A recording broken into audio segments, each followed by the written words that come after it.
Good afternoon, everyone. It is Thursday, June 12th, 2014, and with a quorum being present, I am going to open this meeting of the New Ulm Public Library Board. You should have all received a packet prior to the meeting with the agenda and last month's minutes. And we would begin with any questions, additions, or corrections to the minutes. Mr. Chair, I do have a couple of spelling corrections. Richmond Scharf on the member present. And then the last paragraph on the first page, Jasperson is S-E-N. Thank you. Very good.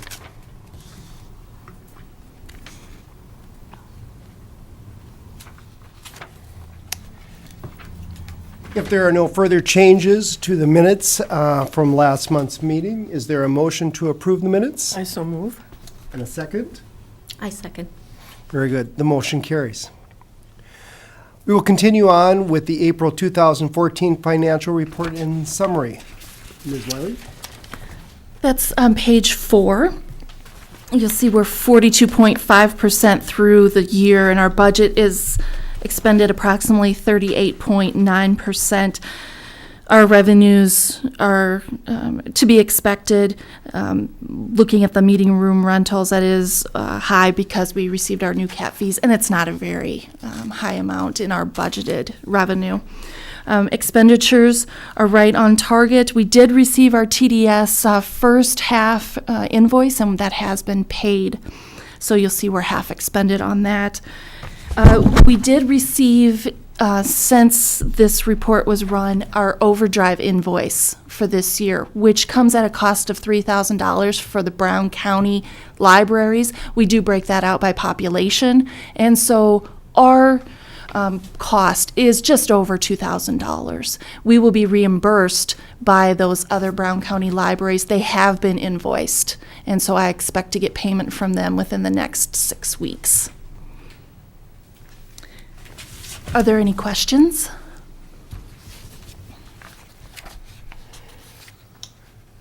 Very good, thank you. Our next agenda item is an update on the library director position. And I believe we have Carl Zeidler here from the personnel, as the director of the personnel department, to update us.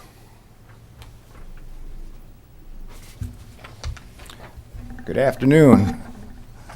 I believe there's one person here that's meeting who is quite relieved there is a quorum. Chair Olson and members of the New Ulm Public Library Board, on behalf of City Manager Brian Gromitz, I'm delighted to be here today to present to you his recommendation on the appointment of Chris Wiley to the position of Library Director. Upon your approval, Ms. Wiley will begin her duties as Library Director officially on Monday, June 16th. If you have any questions about the City Manager's memorandum of recommendation, I'll be happy to try to address them for you.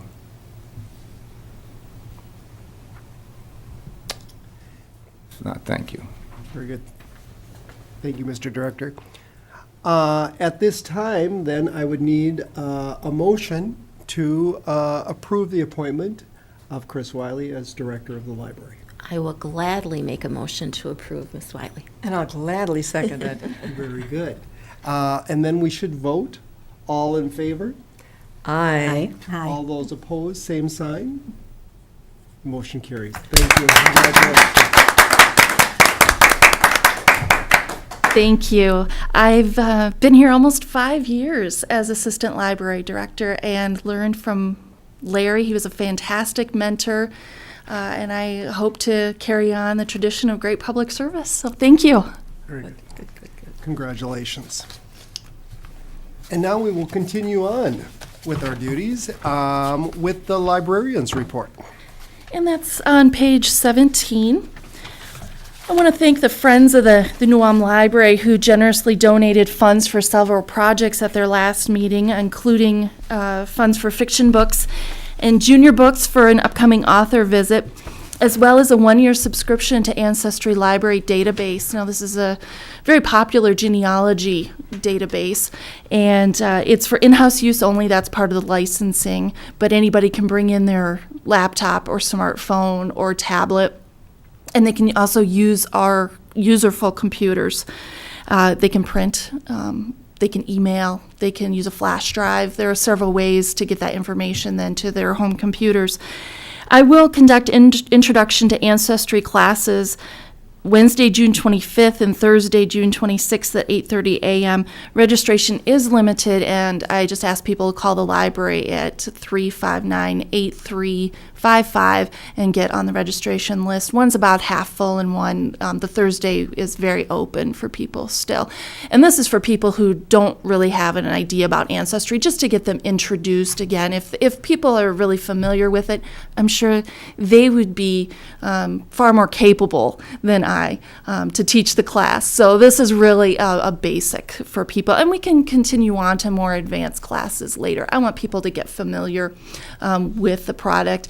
I'm happy to note that in the first month we had 86 uses, that's individual sessions, with I'm roughing estimating 2,800 searches, and that far exceeded what I thought was possible, and hey, I'll keep looking at that, but I asked at Mankato, at the Blue Earth County Library, what they're doing, and they average in the neighborhood of 45 individual sessions a month. So I think we're off to a great start, and I encourage everybody to come in, ask us how to get started with it.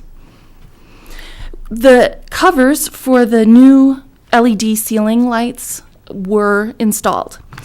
It's so great that the glare was cut. We're very pleased with the project, and that was through Paul's Electric. Library Assistant Betty Roeger and I attended demonstrations for 3 finalists for the automation system, where the contract with Cersei Dynex is up next March. And so we sent out an RFP. I've been on the committee that looked at the RFPs, and now Betty and I have gone to the demonstrations. There was no consensus among the committee members about who to go with at this time, so we have not sent a recommendation on to the library directors.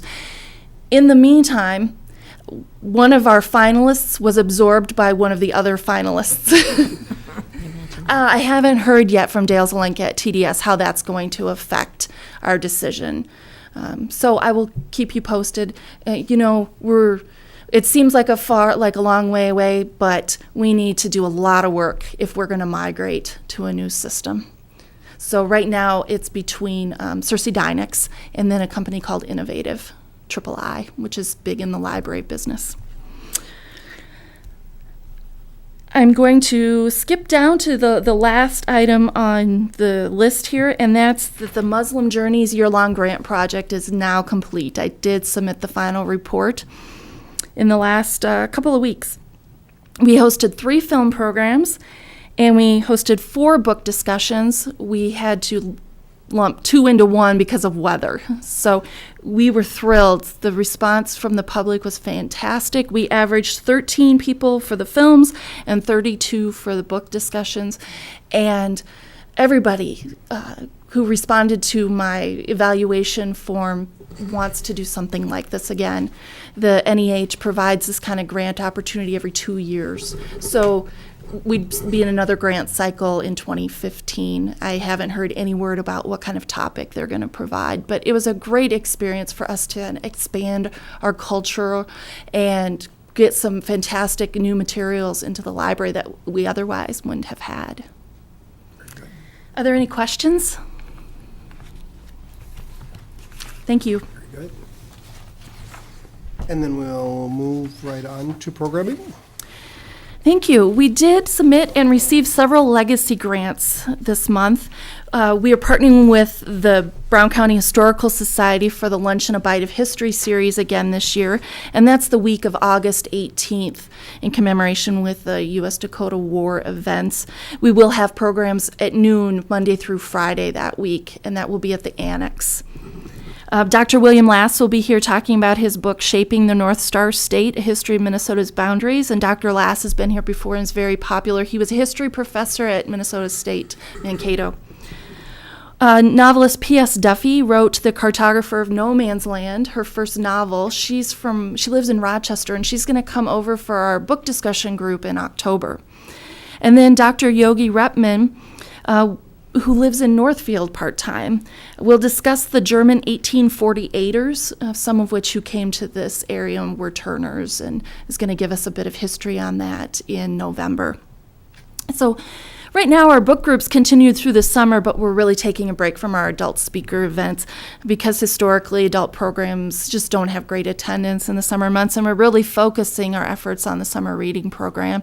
And so we have a concert and another program scheduled in late July, and then we'll really get back into programming, starting with that Dakota War commemoration events and through the fall.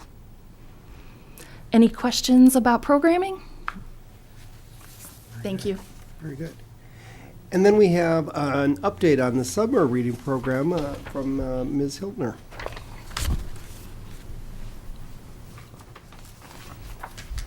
Good afternoon. Thank you for allowing me to come today. I'm so excited to talk about the 2014 summer reading program, Pause to Read. We launched our program on Monday, this past Monday, June 9th, and we had 311 children sign up that day. And it was a fun day. We had Mutnick from the Mankato Moondogs come in. It was our best way to get a dog into the library. Granted, it was a mascot, but it was a lot of fun. And then our library book fairies, Sue Ullery and Carolyn Borgen, came and dressed up as library book fairies and taught the kids how to make fairy wands. That was really a fun program for them. So our reading program is open to children ages 1 to 12, and we also have a teen reading program which is available for readers ages 13 to 18. So we try to get the whole gamut of readers. Like last year, the summer reading program is scheduled for 8 weeks. It began on June 9th and it'll run through July 31st. And during the 8-week program, we have a variety of library contests and activities, and we also have a great array of programs. And I have the summer reading program brochure, which I believe you have copies of, and we also have this on our website. This next Wednesday kicks off our first program. It's called the Dino Dig Museum. Kids get to learn how to be aspiring paleontologists, and they're going to dig for fossils. And this program is sponsored by the Children's Museum of Minnesota, so we're excited for that. And later in June, we also have Peter Bladel coming back. He's going to be performing at Turner Hall, which we're very excited about. I've never seen him, but he's kind of legendary. When I talk to people, they're like, oh, he's coming back, so I'm really excited. And then we also have a folded book arts camp where Carla Feld, our library aide, is going to teach kids to take a no longer viable paperback book and turn it into a hedgehog or an owl. So it'll be another, kids around here love crafts, so we're excited for that. And finally, we also have an Irish dance class at the end of June, whereby a local resident of New Ulm is going to teach kids how to do some Irish dancing. And as I told the children at school, I know you dance fast. That's about all I know about Irish dancing, but I think it should be a lot of fun. And then July brings more fun. We have an animal tracks and signs program presented by the DNR. We have a kids concert in the park, and the Cogley sisters from Hutchinson are going to come down, and this will be a family program for them. And we have a fur trade experience with Arn Kind. He does a fantastic history program where kids dress up, they learn about the fur trade, and it'll be very interactive and fun. And finally, we end our whole summer reading program after all that on July 31st with what I'm calling a party at the library. So kids are, Smokey Bear is coming. I'm excited. He was famous when I was little, so he's coming, and we'll do door prizes and crafts and other such things. So we're really excited for this year's program.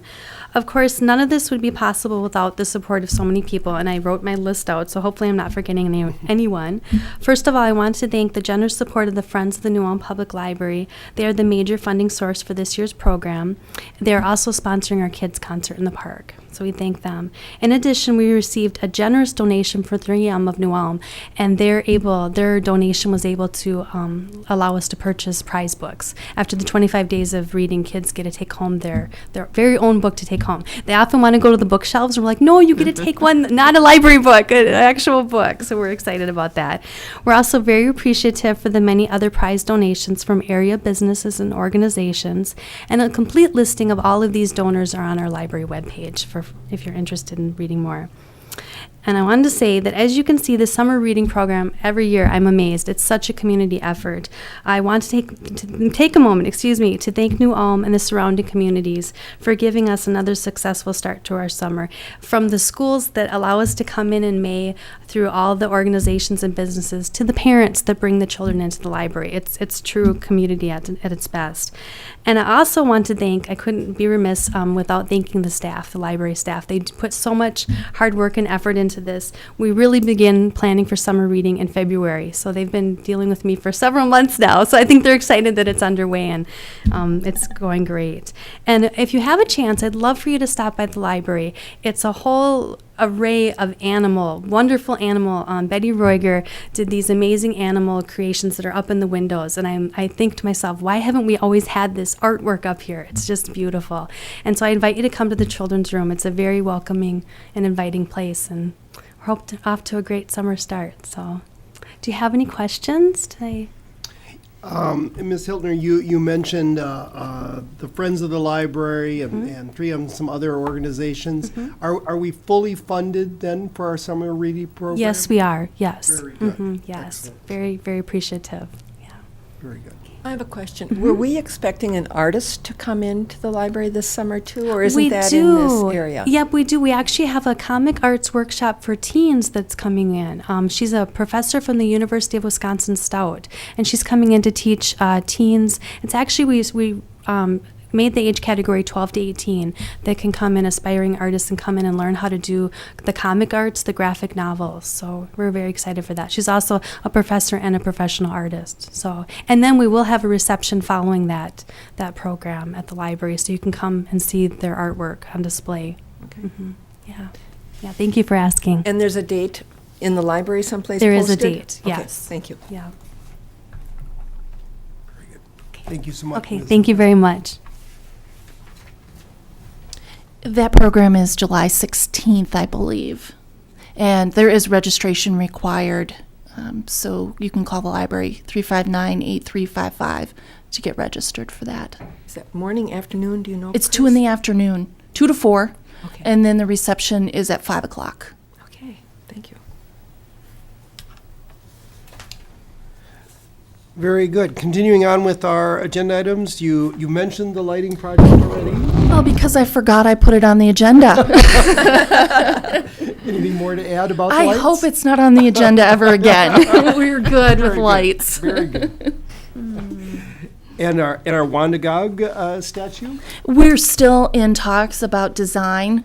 Jason Jasperson, the artist, brought in a clay model with a different pose. Wanda with her knees up with a drawing board, which wouldn't need a drawing table. Still in the discussion phase, and Jason says that's very natural. He's worked with a lot of organizations such as this, and he's going to continue to bring ideas, and we'll flesh out what's going to work best.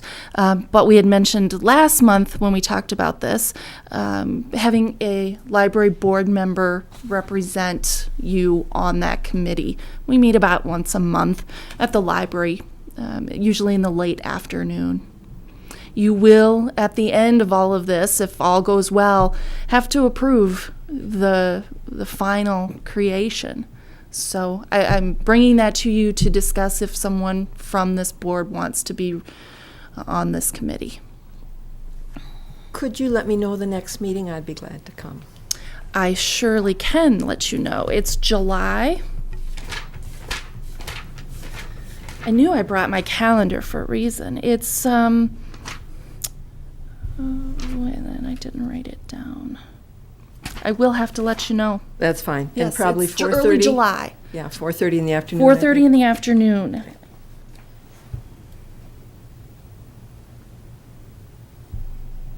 Thank you. Our next item, the Fred Johnson exhibit. Well, some things have transpired since the last meeting regarding the Fred Johnson exhibit. Now, just to remind you, Joan Baeza, Fred's granddaughter, donated a chair and a cane to be used as the centerpiece for a permanent exhibit to honor Fred Johnson in the library. And a small committee of us have talked a few times over the past months about creating this permanent exhibit. We got to the point where the RFP I wrote did not have any respondents, so this group came together and we thought perhaps we could get this all taken care of locally. Well, in the meantime, I have received an email from Jo. Actually, she emailed Larry, and I followed up on it, that she intends to donate some books, a table, and papers of her grandfather's to the Historical Society on condition that they would loan these items to the library.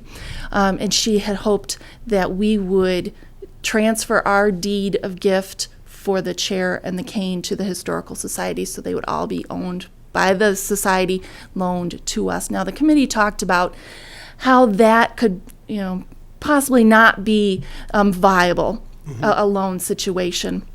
And so I wrote a letter, talked to Bob Burgess first at the Historical Society, and he agreed. Yes, it is possible to loan something, but then there are all kinds of potential issues that could come up. We aren't going to be here forever, and several things came up in our discussions, and we all agreed, committee members and Bob, that it would be in everybody's best interest to have those items at the Historical Society, and the library would find another way to honor Fred Johnson, something like a plaque, something like perhaps naming an area of the library after Fred. So I've just written to Jo, letting her know kind of our change in thought. She's completely agreeable to that, agrees that these items would be best long-term preserved at the Historical Society. So I will come back to you next month with a resolution to transfer that deed of gift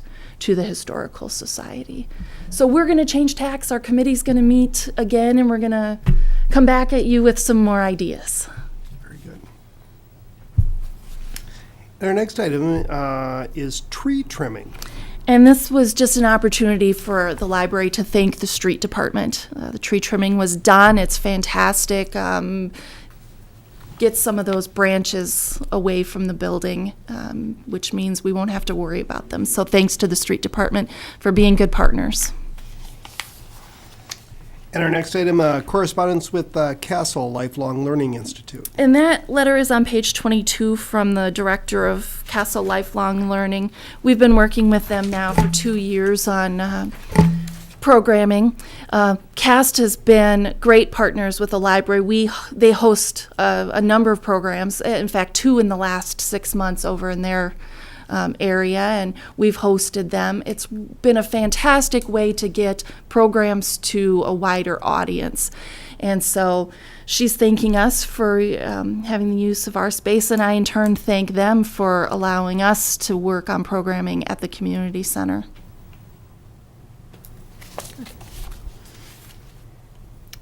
Very good. And our library board secretary. I just brought that to your attention one more time to see if you are okay with taking turns, if someone's wanting to volunteer. I promise I won't put that on the agenda again. Well, we're hoping when the new assistant director position is filled that role volunteers. Larry always volunteered you, and now we're going to volunteer that person. Okay. Today, Mary has graciously agreed to take the notes today, and if I could have a volunteer for our next meeting. I'll do it next month. Very good. Thank you, Gigi. And I'll do it in August because in September I can't do it again. Okay. Okay. All right. Thank you.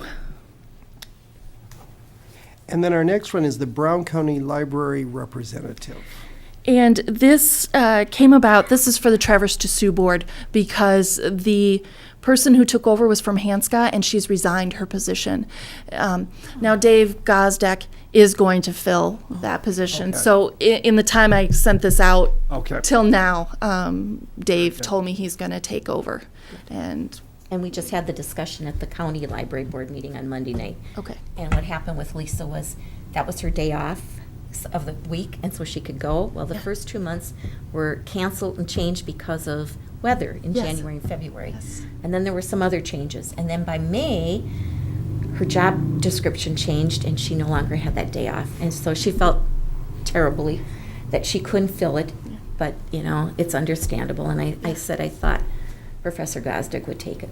Circumstances change, yes. And so he has, and thanks to him for taking on that role. Very good. We do have one action item on our agenda today. And that's on page 23, and I'm going to go over to the podium.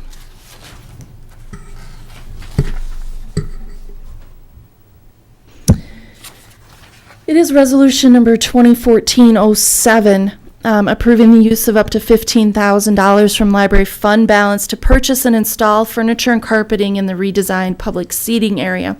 And I'll start by giving you a little background that the library has undergone some redesign to enhance our collections and provide better accessibility to the public. And so we've moved our young adult area from the second floor parking lot side to the second floor Broadway side. And that's increased our shelving space for a very increasingly popular collection. And we've moved, the DVD collection was in that space. And we've moved that down to the main floor, which provides quick access, especially at 5 minutes to 5 on a Friday. People can run in and grab their movies. It's been working out really great, I think, for the public as well as the staff. So we have plans for that vacated young adult area, and that's what I have here. If Ron would turn on the picture of that.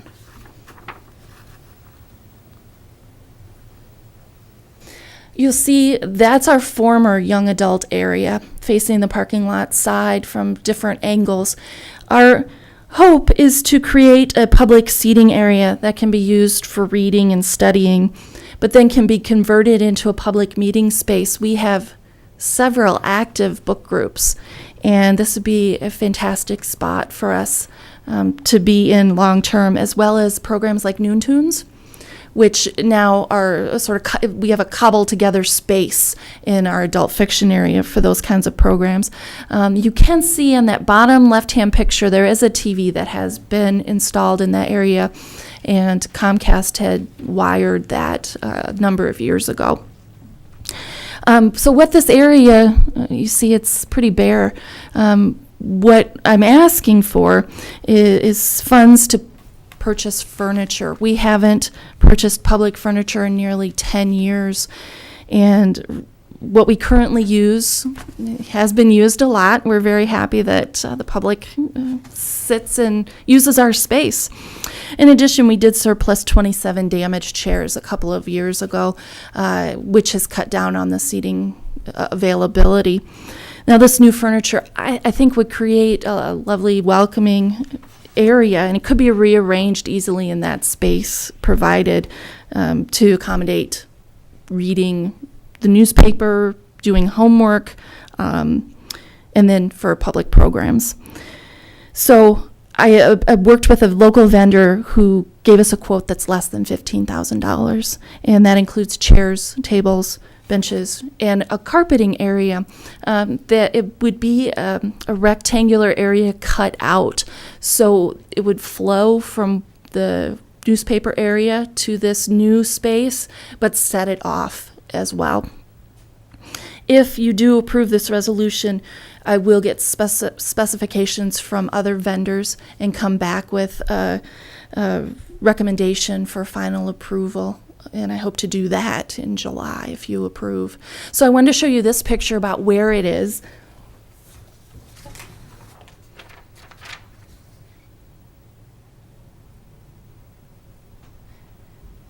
This is one idea for how the seating could be arranged. And you see the elevator, and that's toward towards the children's room. There's the parking lot.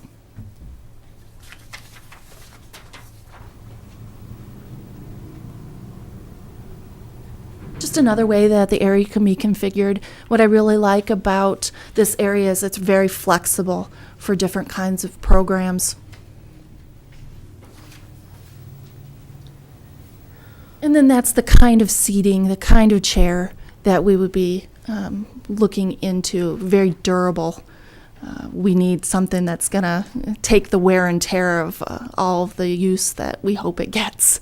And we intend for it to get, and we'll be doing a lot of programs up there because we do a lot right now in the fiction area. I do want to point out that I am asking for library fund balance, and if you look at page 6 of your packet, which is part of the budget, that shows our fund balance total right now, and we have undesignated fund balance of $291,000.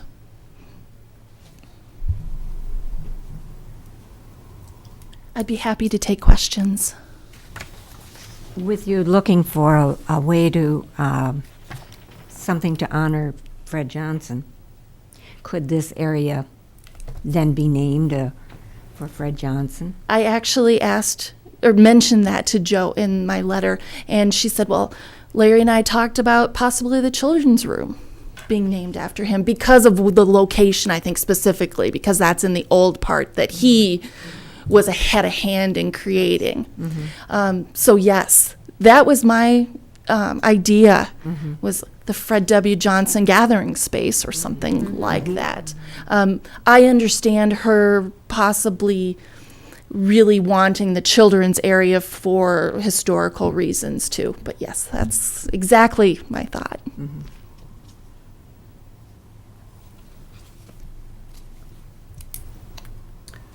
Very good. Then I think we would need a motion. I'll make a motion I'll to second. provide the funds. I'll second it. All right. We have a motion and a second, then we will vote. All those in favor? Aye. Aye. All those opposed? And this resolution is approved. Thank you. This completes our agenda as it was provided. Are there any last-minute additions or questions? Yes, Could I just add some comments, because we met as a county library board certainly. on Monday night, and Dennis Potter was there, the county commissioner, which was very nice because he answered many questions for us. But we received the letter from Charles Enter saying that, they're looking at the budget again, and if we have any concerns that we can present to them. And so we decided that we will present our numbers. 2 years ago, I wasn't able to go, but another board member did. And she contacted the director at the Sleepy Eye Public Library. And so she, and I think Chris, and this other board member and I are going to get together and try and have a proposal to Charles Enter before July 3rd, which is the cutoff date. And then we will probably present in August to the county commissioners. Now, Mr. Potter said, will it make any difference? We don't know. But we felt that we needed to be present and tell them that, yes, this many people are using our facilities, the materials and everything, and we need to keep them informed that they can't make cuts. We need to at least keep what we're getting. So, just so you were Good. informed about that. Very good. Thank you for the update. You're welcome. Very good. If there are no further questions, then I will close this meeting at 4:34 p.m. Thank you all. Thank you.